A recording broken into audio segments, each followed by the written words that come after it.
Exercise 21B question number 22 में क्या है, अपन गेम बना के करते हैं। एक थैले में 1 से लेके 13 नंबर की गेंदें हैं, मतलब उन पर सब पर मार्किंग बनी हुई है, ठीक है। और वो घटना ए हमने मान लिया, माने जिस घटना को सफलता माना जा रहा है वो है सम संख्या। माने अब आप सामने वाले से कह सकते हो कि इसमें से एक गेंद निकालो, सम संख्या आ जाएगी। सम संख्या माने 2, 4, 6, 8, 10, 12 नंबर की गेंद होगी, तब आप जीतोगे। तो थैले में से गेंद हम किस तरह से निकाल रहे हैं, वापस रखते हुए। और ये मैंने आप लोगों को पहले ही समझा दिया है कि प्रायिकता में 2 गेंद निकालनी है तो एक एक से निकाली जाती है, चाहे वापस रख रहे हों चाहे वापस नहीं रख रहे हों। पहली वाली गेंद इसमें वापस रख रहे हैं, पहली वाली गेंद हमने देखी सम संख्या आई, फिर हमने वापस रख दी, फिर दूसरी गेंद निकाली, फिर सम संख्या आई। तो सिंपल, अब देखो आप लोग कर सकते हो उसे कैसे। पहली गेंद भी सम संख्या हो, सम, फिर दूसरी वाली भी क्या हो, सम नंबर की। तो सम संख्या है कितनी, 6, 1, 2, 3, 4, 5, 6। तो इस घटना की प्रायिकता भी 6/13 होगी। दूसरी गेंद अब हमने वापस रख दी तो दूसरी गेंद भी 6 में से ही निकलेगी, क्योंकि जैसी की जैसी गेंदें हो गई 6/13। तो ये आंसर हो गया 36, 36 और 169। बी वाला गेम क्या है, ध्यान से समझ लो। थैले में से 2 गेंदें फिर निकालनी है। अब आपको गेम का जीता हुआ विजेता जब ही माना जाएगा जब उनमें से केवल एक सम संख्या की गेंद आए। अब जैसे मान लो हमने गेंद निकाली, पहली गेंद सम संख्या आ जाए तो दूसरी 100% विषम संख्या आना चाहिए, तभी आप जीते माने जाओगे। या पहली विषम संख्या की आ जाए तो फिर दूसरी सम संख्या की आनी चाहिए। तो इस तरह से आपकी 2 घटनाएं बनेंगी इसमें। हाँ, पहली सम फिर विषम, या विषम और सम। इंग्लिश मीडियम वालों के बोल दें, just only one ball is even number. माने हम बैग में से 2 बॉल निकाल रहे हैं, उनमें से एक इवन नंबर की होना चाहिए, केवल एक इवन नंबर की होना चाहिए। तो मान लो पहली इवन की आ जाती है तो सेकंड नंबर पे ऑड नंबर आना चाहिए, या पहले ऑड नंबर आ जाए फिर सेकंड नंबर पे इवन नंबर आना चाहिए। इस तरह से हम इसकी प्रोबेबिलिटी निकालें। सम संख्या आने की घटना की प्रायिकता 6/13 है। विषम कितनी है, 7/13। भाई टोटल 13 गेंद है ना, मैंने तो गिनी भी नहीं, वैसे सीधी सम संख्या 6 है तो विषम 7 होंगी। अच्छा, विषम संख्या 7/13। अब देखो यहाँ गेंदों को हम कम नहीं कर रहे, क्योंकि कम इसलिए नहीं कर रहे, वापस रख रहे हैं इसलिए कम नहीं कर रहे। और ये 6/13, 7 छंग 42, 42 हो गए 84, 84/169। कैलकुलेशन आप लोग एलसीएम लेके कर लेना, यही आएगा। ओके, अब सी वाला सवाल समझ लो। हिंदी मीडियम वाले स्टूडेंट्स भी, इंग्लिश मीडियम वाले स्टूडेंट्स, दोनों स्टूडेंट्स ही, हमें थैली में से 2 गेंदें निकालनी हैं। अब उन्होंने कह दिया कम से कम एक इवन नंबर की आना चाहिए तभी आप जीतोगे, माने एक सम संख्या आना चाहिए। तो एक सम संख्या आ जाए या 2 दोनों ही सम संख्या की आ जाए तो आप जीते हुए माने जाओगे। तो इसको हम ऐसे कर सकते हैं, चलो इंग्लिश में लिख दें, इवन ऑड, या ऑड इंटू इवन, या दोनों इवन और इवन। अच्छा, इस चीज को हम ऐसे भी सॉल्व कर सकते हैं, 1 माइनस, माने एक में से कौन सी घटना, विरोध वाली घटा दो। विरोध माने वो हारेगा कब, जब दोनों ही विषम संख्या की गेंदें आ जाए, माने दोनों ही ऑड नंबर, ऑड फिर ऑड। इसको बोलेंगे कम से कम एक सम। देखो कम से कम एक सम में क्या हो गया, जिस समय जी विषम है, या विषम या सम, या दोनों सम। अगर मैं विरोध वाली माने दोनों ही विषम की आ जाएंगी तो सामने वाला हार जाएगा। तो 1 में से दोनों विषम वाली माइनस कर दें तो 7/13 और 7/13, तो ये आ जाएगा 169 - 49 अपॉन 169। तो ये 9 में से 9 गया तो 0 और 16 में से 4 गए तो 12 कर दो, 169। ये इसका आंसर हो गया। ओके, चलो। तो दोनों की दोनों विषम संख्या हों, माने दोनों गेंदों में कोई भी सम संख्या, सम माने इवन नंबर की बॉल नहीं हो, नहीं माने दोनों की दोनों क्या हो, विषम, और है ना। तो दोनों की दोनों विषम, हिंदी में लिखें तो विषम, पहले वाली भी विषम नंबर की, दूसरे वाले भी विषम नंबर की। तो पहले विषम आने की प्रायिकता कितनी हो जाएगी, 7/13। वापस रख रहे हैं तो प्रायिकता पे कोई फर्क नहीं पड़ता, 7/13 दूसरी गेंद की भी, तो 49/169। इस तरह से 22वें सवाल के सारे भाग हो जाते हैं। नंबर 23, किसी कंपटीशन में या किसी नौकरी के लिए पति पत्नी दोनों ने इंटरव्यू दिया। पति के चुने जाने की प्रायिकता 1/7 है, पत्नी के चुने जाने की प्रायिकता PV 1/5 है। सीधी सी बात है, आजकल भाई लेडी फर्स्ट, माने लेडीज़ को चांस ज़्यादा मिल रहे हैं, तो पति के चुने जाने की प्रायिकता कम है ना। 7 एकम 7 और 3 7 चौकड़ 14% के करीबन, 1/5 माने 20%। पत्नी के चुने जाने की प्रायिकता 20% के करीबन है। चलो छोड़ो, उससे कैलकुलेशन नहीं करना, वो तो वैसे ही मजाक में ले लिया। उनमें से केवल एक को चुना जाए, तो उनमें से केवल एक को चुना जाए, इसका मतलब ये हो गया, अगर पति को चुना जाता है तो पत्नी को नहीं चुना जाए, या अगर पति को नहीं चुना जाता तो पत्नी को चुना जाए। तो सीधी सी बात है, PA माने 1/7, PB माने 1 - 1/5 प्लस PA मीन्स, अच्छा चलो ठीक है, जो PA और PB नॉट PA नॉट माने 1 - 1/7 और PB 1/5। तो इसको मैं सॉल्व करता हूँ, तो ये आ गया 1/7 और ये 4/5 और ये 7 के अनुसार 6/7 और 1/5, तो ये 6 और 4 10, 7 × 5, तो ये 5 × 5 5 10 माने 2/7। कम से मतलब ये है केवल एक को चुने जाने की प्रायिकता 2/7।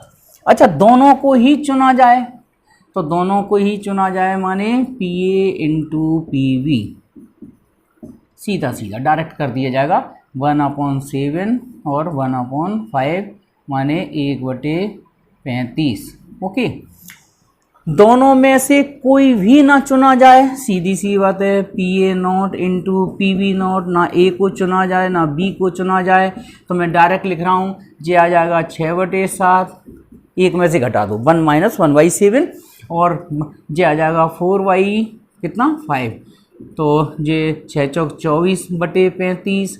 ये आपका तीसरे का आंसर हो गया। कम से कम एक को चुना जाए, वो अभ्याल वाला बिल्कुल सेम टू सेम सॉल्यूशन 22 जैसा चल रहा है। कम से कम एक को चुना जाए माने 1 - एक को भी ना चुना जाए। तो अगर हम एक में से कौन सी घटना हटा दें जिसमें दोनों को ही ना चुना जाए, तो क्या बच जाएगा, कम से कम एक के चुने जाने की प्रायिकता, probability selecting the at least 1 candidate. Okay, चलो, तो 1 - ये 24/35 घटा दो, तो 35 में से 24 जाएंगे, 5 में से 4 गया 1, 3 11/35। तो ये आंसर मैंने ऐसे ही लिख दिए, आप लोग बिल्कुल लाइन से इन्हें लिख देना। ये फर्स्ट आंसर, ये सेकंड आंसर और ये थर्ड वाला आंसर, ये फोर्थ वाला आंसर। इस तरह से आंसर शीट में आप इनको लाइन से क्रम से लिख देंगे। ओके, पहले ग्रुप में 3 लड़के 1 लड़की है, सेकंड वाले ग्रुप में माने बच्चों के ग्रुप हैं, एक छोटे क्लास के बच्चों का ग्रुप है। पहला वाला ग्रुप है उसमें 3 बॉयज़ हैं 1 गर्ल है, माने चेस खेलने वाले ग्रुप मान लो।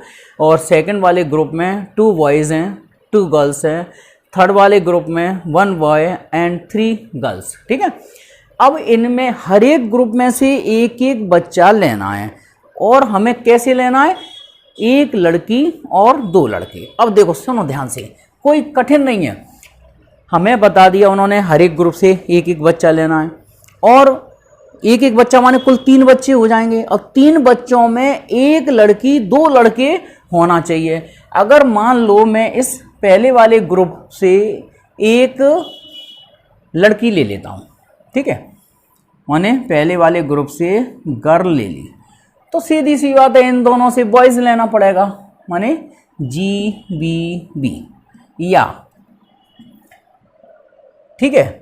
या अगर मैं ऐसे करूं कि इसमें से सेकंड वाले ग्रुप में से अगर मैं लड़की लेता हूं, है ना, सेकंड वाले ग्रुप में से अगर मैं एक लड़की लेता हूं तो दोनों में से बॉयज लेने पड़ेंगे VGB, या तीसरे वाले ग्रुप से लड़की लेता हूं तो फर्स्ट और सेकंड ग्रुप से बॉयज लेने पड़ेंगे, ये ठीक है, बॉयज बॉयज गर्ल।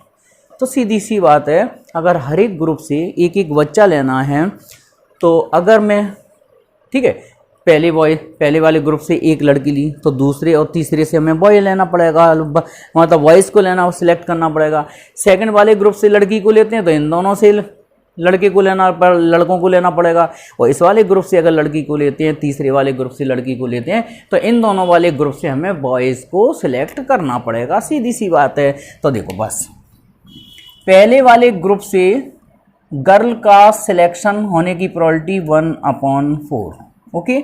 दूसरे वाले बॉयज़ माने 2/4, वही टोटल 4 हैं, 2 लड़के हैं, इसमें टोटल 4 हैं, लड़का 1 है, 1/4। या अब जैसे अपन इसमें से क्या ले रहे हैं, बॉय, एक लड़का ले रहे हैं, तो लड़के के सिलेक्ट होने की प्रोबेबिलिटी पहले वाले ग्रुप से 3/4 है। फिर बॉय, फिर इससे हम गर्ल ले रहे हैं माने 2/4, और हैं 4 बच्चे हर एक ग्रुप में, इसमें से भी बॉय ले रहे हैं माने 1/4। और अगर हम इससे बॉयज़ को सिलेक्ट करते हैं तो बॉयज़ को सिलेक्ट होने की प्रोबेबिलिटी, बॉयज़ 3 है ना, 3/4, और फिर इससे भी बॉयज़ माने 2/4, और तीसरे से लड़की के सिलेक्ट होने की प्रोबेबिलिटी 3/4, ठीक है। हर एक ग्रुप में 4 बच्चे हैं, इसलिए 4 चला, और जिस ग्रुप में जितने, जैसे पहले वाले ग्रुप में एक लड़की है तो एक लड़की के सिलेक्ट होने की प्रोबेबिलिटी 1/4, बस अलग अलग प्रोबेबिलिटी निकाल दी। अब इसको डायरेक्ट इंटू कर देते हैं तो ये आ जाएगा 3 दूनी 6, 3 दूनी 6, मतलब 3 तक 9 दूनी 18, 18 2 20, 20 और 6 26, और ये 4 × 4 × 4, तो 2 से ही काट दो बस, 2 एकम 2 13, और ये कट जाएगा ये, तो 13/4 16 दूनी 32, ये आंसर हो गया इस सवाल का 13/32। ओके जी, सवाल नंबर 25 है क्या,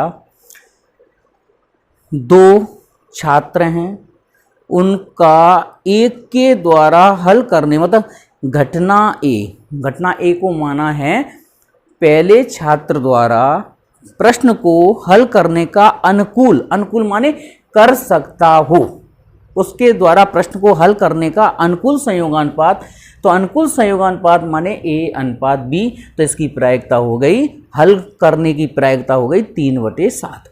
और दूसरे छात्र के द्वारा सवाल को हल न करने का संयोगानुपात दिया है, मतलब ऑड्स इन फेवर, प्रतिकूल संयोगानुपात, प्रतिकूल का मतलब होता है B/A, तो अनुकूल संयोगानुपात क्या हो जाएगा, A/B, उल्टा कर दिया जाएगा 7/5, इसलिए B के द्वारा हल करने की प्रायिकता हो गई 7/12। ओके, समझ में आ गया होगा।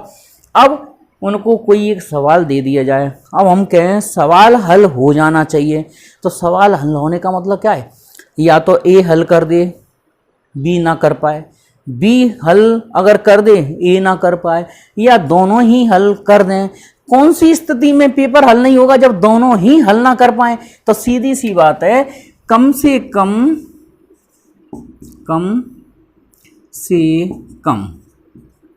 एक के द्वारा प्रश्न को हल करने की प्रायिकता,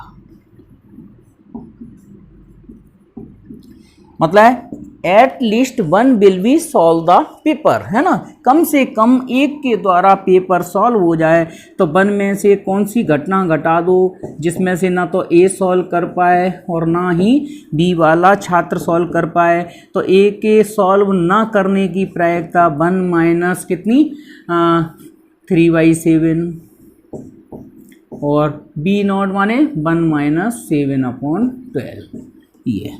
तो 1 माइनस 7 3 4/7 और ये आ गया 5/12 माने 1 माइनस 5 चौक 20/12 सत्ते 84 और 84 में से 20 जाएगा तो ये बचेगा 64/84 या 2 से काट दो, 4 से तो कटेगा नहीं, 2 से कटेगा 32, 64 के आधे 32 और 24 है दो मतलब 2 चौक 8 वही तो कट जाएगा, 2 से फिर कट जाएगा, ये कट जाएगा 16 और 21, 16/21 पे गाड़ी आके रुक गई। इसलिए इसका आंसर हो गया घटना की प्रायिकता कम से कम एक के द्वारा सॉल्व हो जाए 16/21।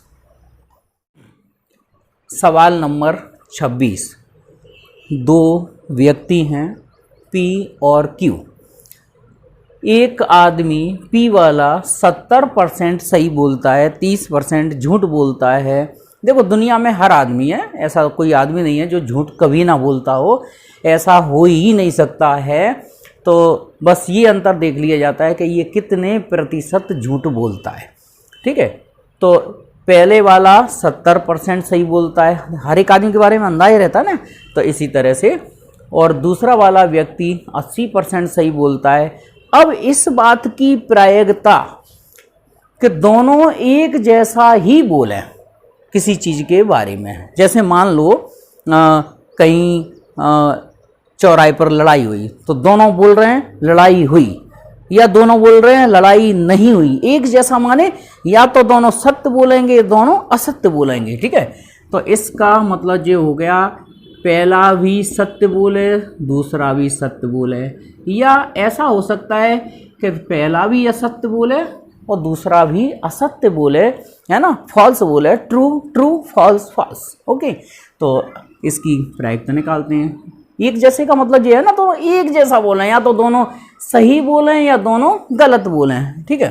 चलो, तो दोनों के सही बोलने की प्रायिकता 70/100 और 80/100, या दोनों असत्य बोलते हैं तो एक में से घटा दो, 1 माइनस 70/100 और 1 माइनस 80/100।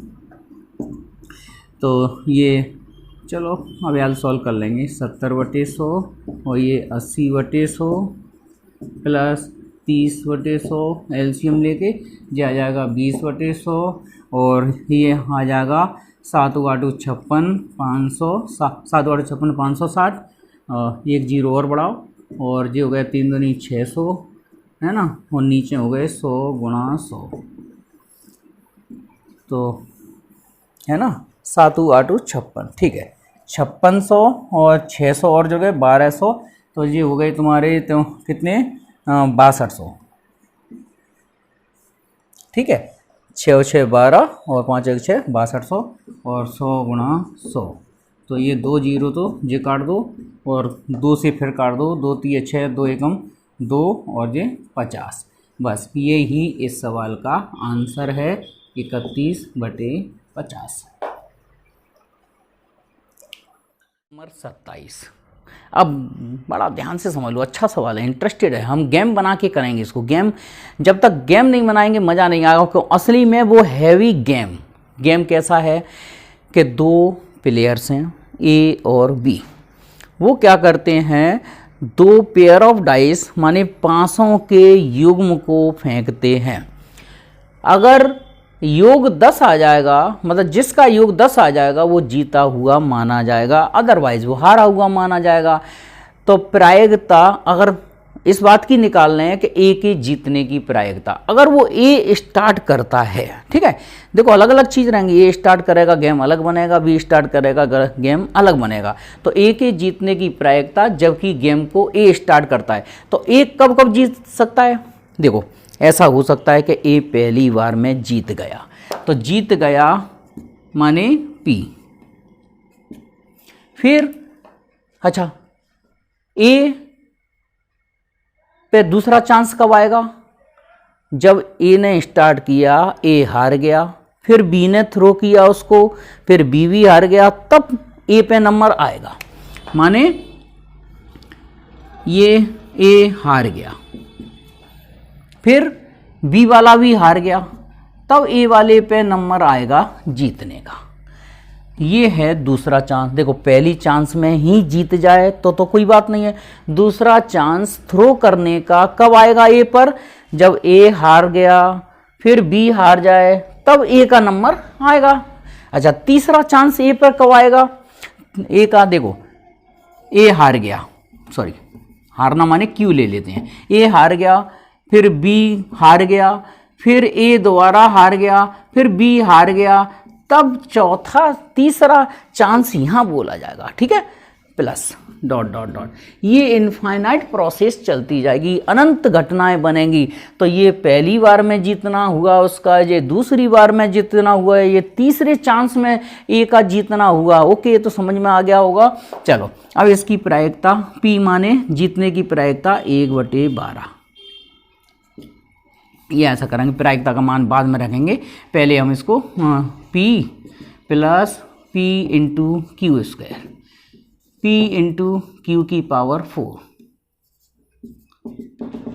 तो इनफाइनाइट वाले सवालों में हमेशा रहता है, अगर ये 2 होते हैं तो क्यू स्क्वायर क्यू की पावर 4 ऐसे चलता है, 3 होते हैं कि तो क्यू पे पावर 3 चलती है। 3 खिलाड़ी भी तो हो सकते हैं, ए बी सी, 2 खिलाड़ी हैं तो क्यू पर पावर 2 4 6 ऐसे चलती चली जाएगी।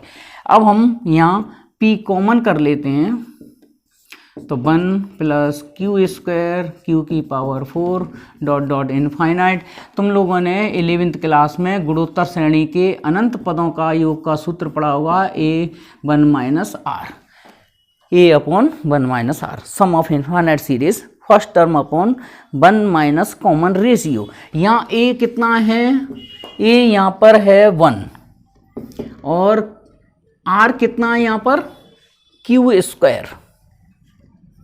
ठीक है, तो ये P 1 upon 1 minus Q square. अब यहाँ हम वैल्यू रख देते हैं, P कितना है हमारा? 1 upon 12 multiply 1 upon 1 minus 1 upon मतलब 11/12 का स्क्वायर।